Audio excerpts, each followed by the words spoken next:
Welcome to this week's edition of the Inside Line, brought to you by Mount Shop, and we're once again coming from the garage, and Geordie Peters from Motorsport New Zealand joins us. And I suppose you and I are just a tiny bit miffed that Cyclone Vaionu kept us away from Taupo.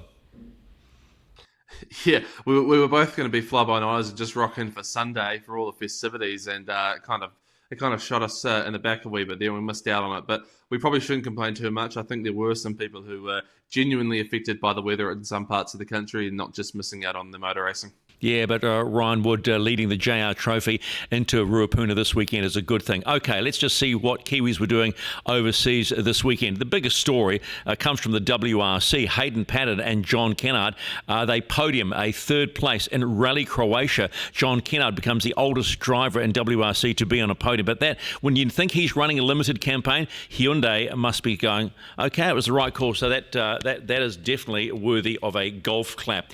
In Carrera Cup Asia, Marco Giltrap, they're racing in Zhuhai in China. A good and a bad weekend. So P2 in race 1, but he DNF'd in race number 2. But he's also dropped from 3rd to 4th in the overall championship, but he's still flying the flag. In other Porsche news, there's a driver called Tom Alexander, who's a well-recognised driver trainer in this country. He ended up racing a Porsche Sprint Challenge in North America over the weekend. It's Sonoma, and his team put up a JTR Motorsports, by the way. They finished P7 and 9th overall. And if you remember lovely Zach Schooler, of course, he was the winner of the 70th New Zealand Grand Prix this summer. He decided to turn his attention to tin tops in LMP3. Well, he's had a great start to it in the Michelin Le Mans Cup in Barcelona. He got himself a podium. They put the car up on the front of the grid in P2 and finished up P3. So it was a great weekend. Not a great weekend for SVG and NASCAR Bristol.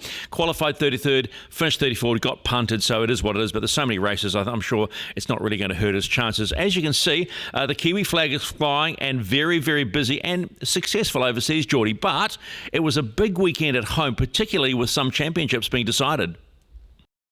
Yeah, it was a massive weekend at home. And before I touch on that, I just want to, acknowledge and echo the achievement with John Kennard and Hayden Paddon standing on that WRC podium. We talked a lot about Liam Lawson in Formula One at the moment, and he is doing an exceptional job sitting in the top 10 of the points there. But it can't go unsaid that Hayden and John, they are in the Formula One of the rallying world at the moment, the WRC, and they are doing a limited campaign. This is only their second round of the year, of the season, and their first back in a heck of a long time, almost a decade. And to stand on the podium at an event like that, where it was really an event, a rally of survival and attrition, that is no mean feat. So huge congratulations to both of them, and it's a special time for the sport to have people and drivers in WRC and Formula One at the same time and bringing success. But back on our home shores, yes, the ITM Taupo Super 440 was awesome. Not only did we have Ryan Wood flying the flag high in the Supercars Championship, taking that historic first victory in the Toyota Supra, we also had a couple of our New Zealand championships wrap up as well. And, of course, not to forget Matty Payne with a couple of top 5 finishes too. GR86 Championship. It was another great season, unfortunately cut short by a race. But overall, Chris White was the very deserving champion there in a title fight that did literally go right down to the final round. And then in the TA2 Championship, the first ever New Zealand TA2 champion, Caleb Byers. So big congratulations to Caleb, and we've got a word from both of them at Taupo. I just honestly can't believe it. I can't thank the boys enough. Their support's been mega all year long. They've helped me. Everyone who's supported me on the SP Tools, AC Delco, all of the Chevrolet team. I just can't thank them enough, to be honest, and I'm really looking forward to heading over to QR and teaming up with Jared Hughes, and I just can't believe it, man. I'm over the moon. Yeah, and we're the 25-26 TA2 SP Tools TA2 champion. We finished first in race 1 this morning, 8-second margin, so yeah, I was absolutely over the moon, and I just can't believe it, and I just can't thank everyone enough. Everyone that turns up, all the marshals, all the Supercars crew, it's awesome. And it feels awesome. We've been working so hard, the New Motorsport crew with Andy and Mark Wood. They've done a fantastic job all year, and all my crew, AJ and Jared, they've done so much hard work on the cars. The hours aren't unforgettable, how much time they've actually spent on them and working through them. as well as my teammate, Mac Templeton. He's done a fantastic job this season, so I'm really grateful that we're able to pull through and get the win in overall. From tarmac to gravel, we had the 50th anniversary of the Otago Rally, the first round of the Brian Green Property Group New Zealand Rally Championship, and what an event it was. Around about 150 entries, including lots of international drivers, as we previewed on the show last week. And of course, we had a victor, and a new victor, like we alluded to, and that was Jack Stokes. So our Elite Motorsport Academy graduate that we talked to on the show last week did the business down at the Otago Rally. Jack Hookswood was in second place with Emma Gilmore in third overall. And just an honourable mention to Ari Pettigrew. We talked about him bringing that Porsche 911 into the championship, and they finished sixth overall. So congratulations to Ari and his team for that awesome build, but a massive congratulations to Jack Stokes on that awesome victory. Yeah!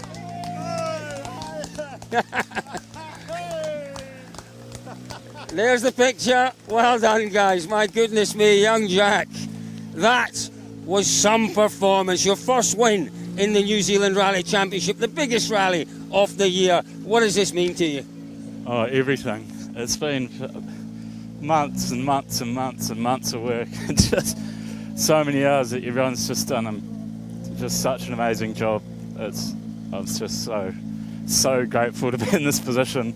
To get to drive a road like that at full speed is just the best thing ever. You know what, it was a tricky rally though. We saw a lot of people making mistakes out there. You never put a wheel wrong all weekend. Oh, I certainly made a few mistakes. No, we definitely got lucky a couple of times. I mean, the car's been faultless all weekend, the team's been faultless.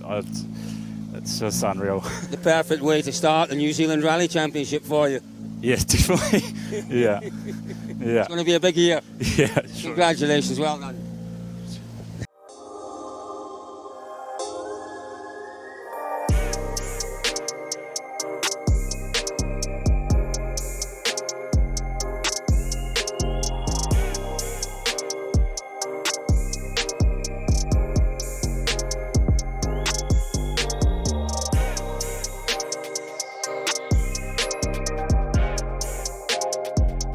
What a cracker weekend for Jack Stokes, who was our guest here on the Inside Line last week. He wins 4 titles in one weekend, so keep your eye on it. Even better when he wins his maiden rally. If you want all the details and want to just look at it again and again and again, the 50th Otago Rally, go to nzrc.tv. That's nzrc.tv. In a weekend of winners, we're joined by another winner in the garage. He wins his first Napa Central Muscle Cars title for the first time, Angus Fogg.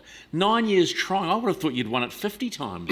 Yeah, well, it feels like it, doesn't it? But, hey, winning a championship is quite different to winning a race or two, and that's just how the cookie crumbles some days. You're winning races, and then you get to the end of the season, have a little hiccup or whatever, and the championship doesn't fall your way. But great to tick that box. Car was awesome as usual, and it was a cool meeting. Shame about the cancellation on Sunday, but I guess all eyes forward to Ruapuna now. So what's next? You won a championship. What do you do next? Oh, I've won a few championships over the years. It doesn't change your life, I can tell you that. I'm still waiting for Roland Day. Well, Roland Day does ring me up now and again. That's the running joke. If you do well, oh, is that the phone going? It'll be Roland Day. No. Same old. We're going to have another crack next year, I think, in the Mustang, and there's possibly something exciting coming up with Australia. Hang on, you're not allowed to come on the show and then tease people. Well, that's what it's all about. Bit of a tease. Yeah, all right. So, but I've always wondered, what's that J.A. Russell Mustang like to drive when it's in sync with you? It's usually in sync with me. That's the magic of it. It's that car and I have gelled very well. Unlike some of the cars I've driven over the years, which I never really, that Super Tourer that I wasn't really, I don't know, wasn't at one with it. But that Mustang is something else, and it's done some stuff over the years here in Australia. So crazy stuff, good stuff. And developed quite a following, so why not keep going with a good thing? Yeah, what's it like coming down Conrod Straight and that thing with everything hanging out? It's pretty good. Yeah. 1 year we went there, depending on which class we're running and how the rules are going. Well, they don't like you, do they? Because you're too fast. No, they do like me. Yeah, 90% of them do like me. There's the odd, person who grizzles, but generally we're accepted very well by the fellow racers and the public. So 9,000 RPM in top gear, 314 kilometres an hour. good fun. And then coming down to the bottom. Oh, yeah, well, then you've got to stop, don't you? So Yeah. that's another thing. But Are they harder to stop than in a modern car? No. No, the beauty of Central Muscle Cars is they've got enough safety and modern stuff, brakes, suspension, to be fast and safe. Some of the historic classes, make you stick with the old brakes, and they were kind of dangerous when they were new, let alone 40 years down the track. So, no, it's an absolute pleasure to drive. Best car I've ever driven in my life, and I've driven some very cool cars. What's the coolest car you've driven outside of this?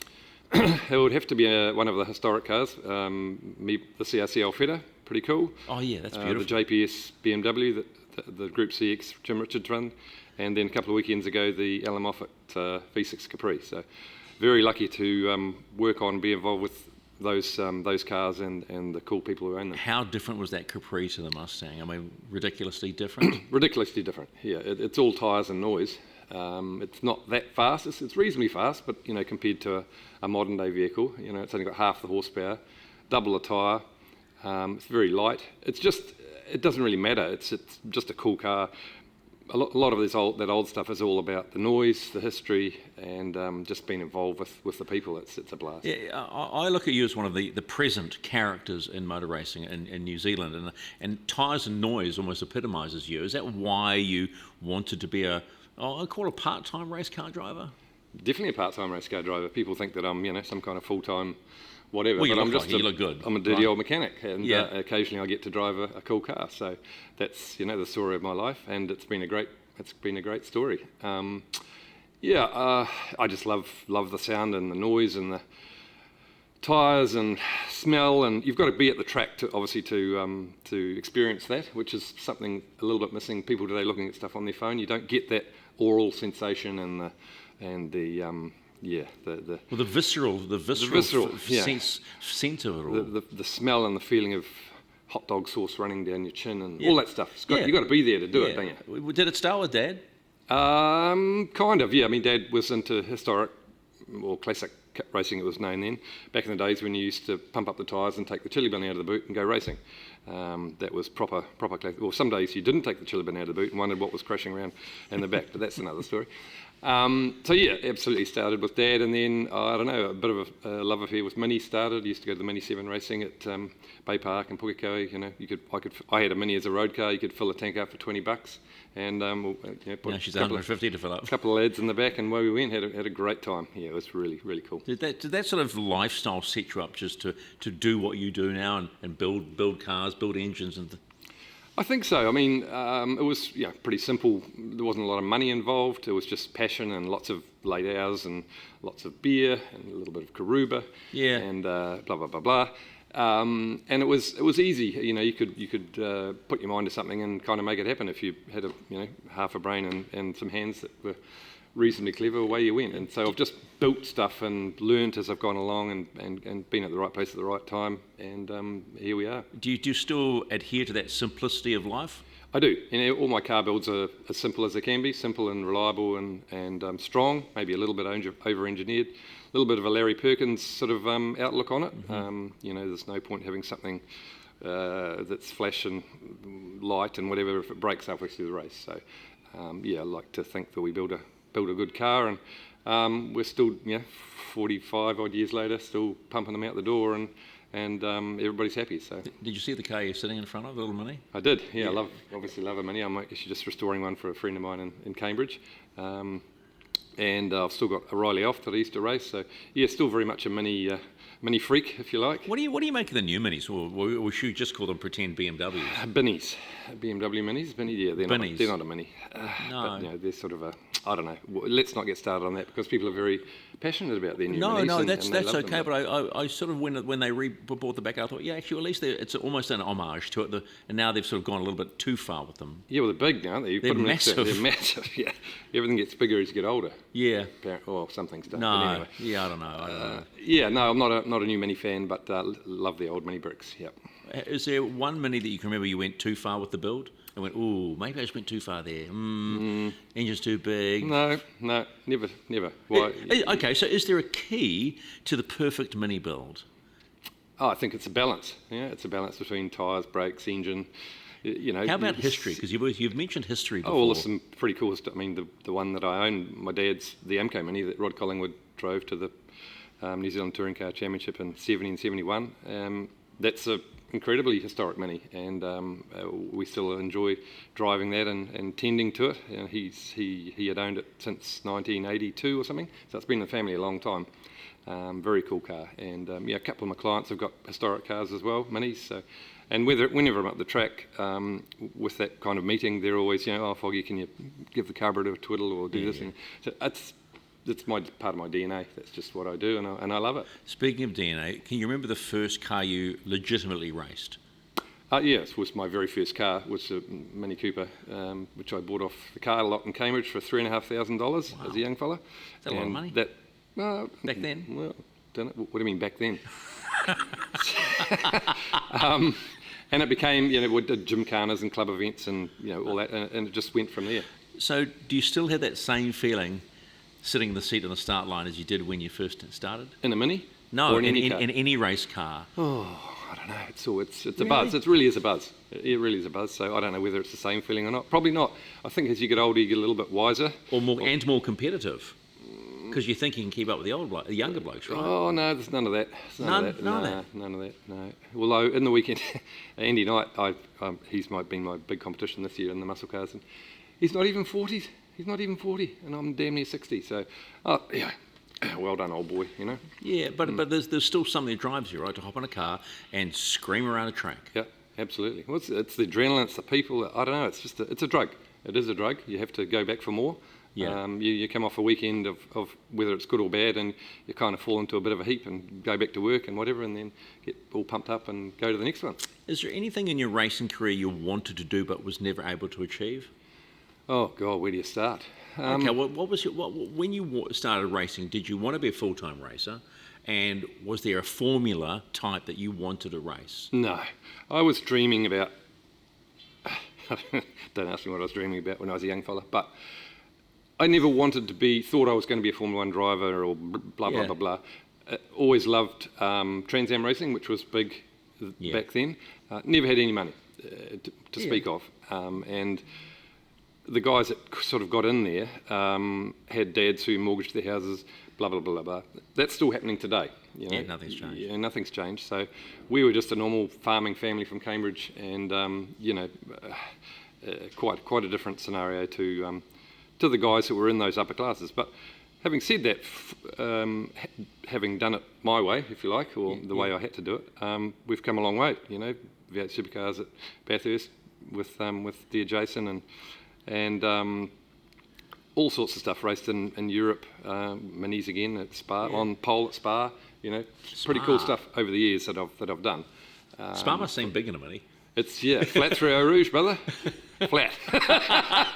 Can't have to change down going up the hill. Yeah, no. It's bucket list, just absolute bucket list. It begs the question, TA2s. Does that have an interest for you? Yeah, it does have an interest. I will have a drive at some stage. My mate Lance Gerlach's got a car, Mr. Pack and Save. So we're going to have a skid and see if it spins my wheels. I'm sure it will. I mean, they're a cool concept. They're a little bit tractorish. Maybe that's being a bit rude, but they are a bit tractorish, but it doesn't matter. Yeah. And so's a muscle car, but the muscle car's probably a little bit more advanced, believe it or not, than a TA2. Yeah. It doesn't matter. There's 20 of them, and they make they're noise. into it. They're noisy. noisy. They're noisy, the V8s. They're powerful. Yeah. But you have to manage the tyres a bit more, though, don't you? Yeah, they're quite a different type of tyre, big sidewall, which is good. Good and for maybe racing. the wrong engine for you?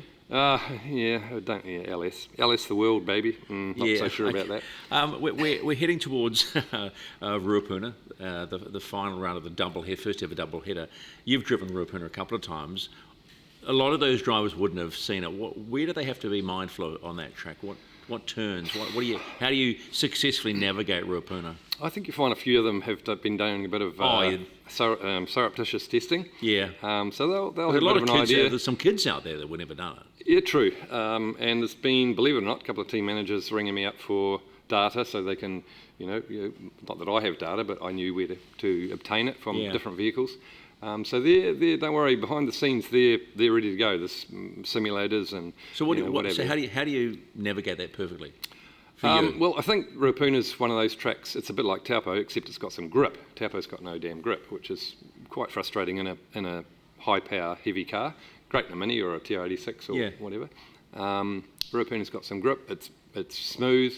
They've done a heap of work. It's just a matter of because it's got so many corners. One corner needs to the next corner. Avon Hyde, bless his soul, very much underrated and good bugger in New Zealand motorsport. Did a very valuable thing many years ago. He said, Foggy, if you at Ruapuna, the way to go fast is to count to 1. Every time you come out of a corner and you want to put your foot hard on the gas, count to 1 and then put it on the gas. And it's worked well all those years, because if you get it's a circuit that encourages you to get on it, but you can't. It's hard to find a rhythm. No, it's got a nice flow. Yeah, it's got a nice flow. Quite big curbs, so the supercars will be jumping over them big time. I see they've painted them all beautifully, but they'll all be black by the end of the weekend. Best place to pass. Well, that's the other good thing about it. There's lots of places to pass. Anywhere there's a bit of a straight and then a tight corner, that's the braking. Most of the passing, as you know, happens under braking. So I think it'll be a great spectacle. I'm looking forward to it. Purely from a race car driver's perspective, but also just a fan, how important is it to have it at Ruapuna, a second one at Ruapuna? Well, I think it's important to have it. It's great to have it in New Zealand for 2 rounds. That's for the starter, and any track that we can get the 2 rounds at is brilliant. Ruapuna's one of the old-fashioned sort of circuits in New Zealand. It's a great circuit. The facilities are getting a little bit tired, but they're going to work on that. They're going to work on it. So the Supercars thing will help them to financially and get all that happening. So I think it's great for the South Island. It'll go off. Christchurch is a wonderful city, and I think it's going to be quite the eye opener. How many people turn up and how successful it's going to be. Hoping the weather's going to be okay. Race car driver Angus Fogg, newly crowned Napa Central Muscle Cars champion. Thanks for your time. Thank you, sir. A pleasure.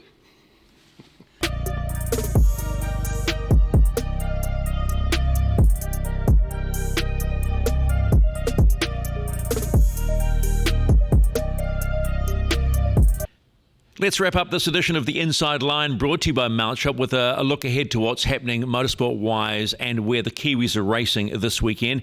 IndyCar's back finally. I do miss my IndyCar there at Long Beach this week, which will be a challenge for all 3 Kiwi drivers, and SVG's in Kansas with another race. Back home, of course, the big talking point will be Ruapuna. 4 races, plenty of points on offer, Geordie, for the Euromark Motorsport edition of Supercars. I am looking forward to this. Yeah, same here. I can't wait. I'm heading down to get in amongst all of the action. But of course, there's also a great support lineup down there. So we've got the final round of the GT New Zealand Championship. Formula Ford are running the Roden Cars Masters Challenge, which is going to be cool to see. All sorts of drivers from across the country and also internationally as well. We've got a couple of Aussies coming across to fight it out in this one-off non-championship round. And then, of course, the historic touring car class, always a favourite, and so much history, so much awesome history in those cars. So plenty to look forward to down at Ruapuna. And then, of course, across the rest of the country, we've got the Autumn Lup Navigation Rally by Raytech, the Women in Motorsport Day hosted by the Queenstown Car Club, Golden Autocross by the Central Otago Motorsport Club, Motorcana at the Sports Car Club of New Zealand. Auckland Car Club are running round 5 of their summer series. Hamilton Car Club have got the Kairangi Loop Tarmac Sprint. Motorsport Bay of Plenty, they've got a gravel sprint on. Manawatu Car Club, my home club, they have got grass skids taking place out in the paddock at Manfield there. Trentham Motorcana is happening with the MG Classic Motor Racing Club. Gravel Autocross is being hosted by the Southern Rangatiki Car Club. And the VCC Motorcana is being hosted as well by the Hibiscus Coast Motorsport Club. And the Hawke's Bay Car Club rounds us out for the weekend and running round 2 of their Motorcana series. So a lot of club sport events happening all over the country. Plenty for all of our competitors to sink their teeth into and for spectators to go along and have a look as well.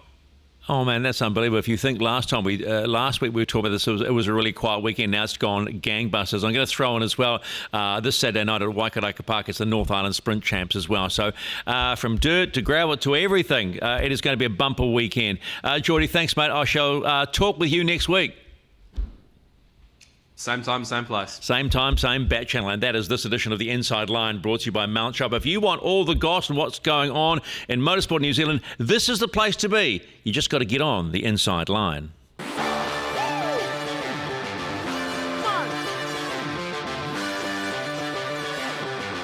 it down now.